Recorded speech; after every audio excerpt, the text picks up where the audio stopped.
Welcome to another Overwatch comic. I'm Roadhog. I'm Junkrat. Keep in mind the Overwatch comics are really short, but they bring you a lot of lore. I hope you guys enjoy.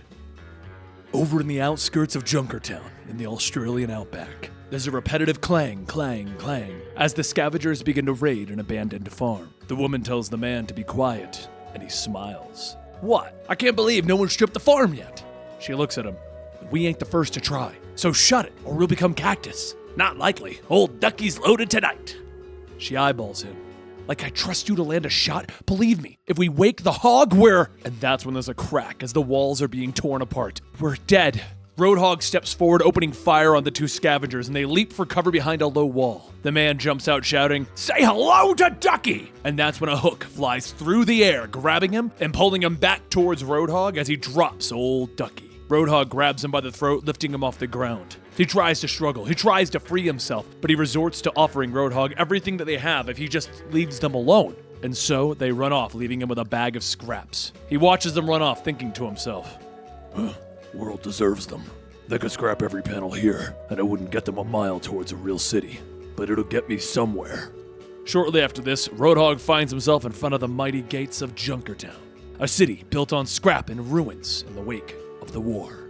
The doorman tells Roadhog, "You better not be armed. The queen hasn't given you permission to carry a weapon around." He walks past the scum and the villainy, thinking to himself, I hate this place. We fought a war to protect our home. We got the apocalypse. The queen and her people can have it.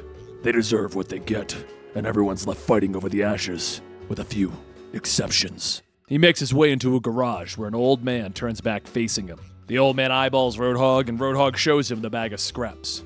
Ah, the usual. But you can pay this time. Well, that's a new development. Bruce, the old man, walks over grabbing the containers and he brings them back to Roadhog, telling him the scrap will cover it, and he can keep the coin. Roadhog walks into the city again, thinking, I'm thirsty. The city's gotta be good for something. And he walks to the nearby bar. As he walks in, he overhears some people talking. It's very simple. Talk or I hurt you. Which will it be? And in another voice, Gentlemen, gentlemen! This is all a misunderstanding. Roadhog ignores it all, walking to the bar, where the barkeep informs him that there's beer and what passes for whiskey. And behind him, the individual continues. If I knew where the priceless treasure was buried, I'd be thrilled to tell the queen all about it. But I don't, so problem solved, yeah? The burly bearded man tells Junkrat, Worry not. The queen knows you're hiding something. And a man with a skull on his head pulls out a knife. You tell us where it's buried or we'll bleed you until you do. Junkrat looks at the tip of the blade. Like I said, I don't know of any treasure, but if I did, and I'm not saying I do, but I would only share it with a friend. The kind of friend that would stick up for you. The kind that would help you out of a jam. A friend like that. And then Junkrat points at Roadhog sitting at the bar. I'd give 10% to! Roadhog is speechless as usual, and now kind of confused. So the man with the skull on his head walks over to Roadhog. I know you. The queen doesn't like you.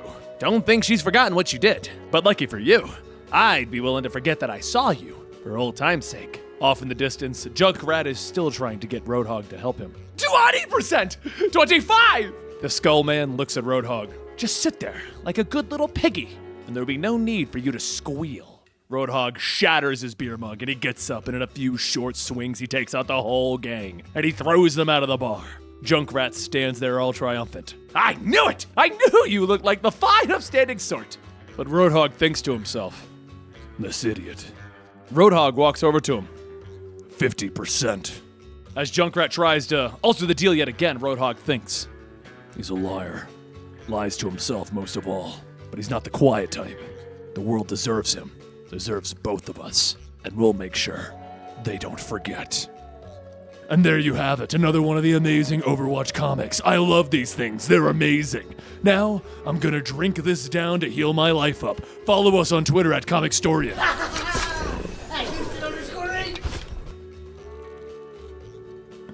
Let's go.